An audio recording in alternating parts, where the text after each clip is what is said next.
Menangis tanpa sebab adalah bentuk dari rasa lelah seseorang yang tidak bisa ia pahami, yang tidak bisa ia jelaskan alasannya.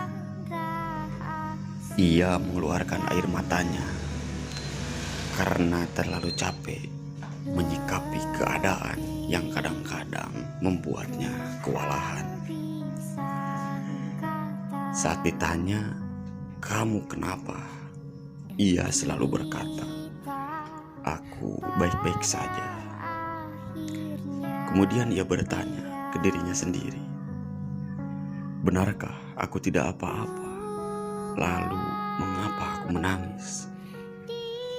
Bahkan dirinya sendiri tidak yakin kalau sebenarnya ia merasa lelah.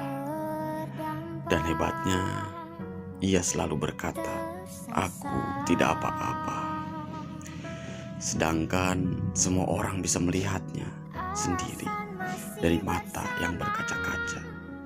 Hanya saja mereka menghargaimu untuk kenyamanan. Semua orang mungkin tidak bisa memahamimu, termasuk dirimu sendiri. Tapi apa yang kamu rasakan sekarang bisa kamu definisikan sendiri, bahwa sebenarnya kamu memiliki alasan untuk menangis.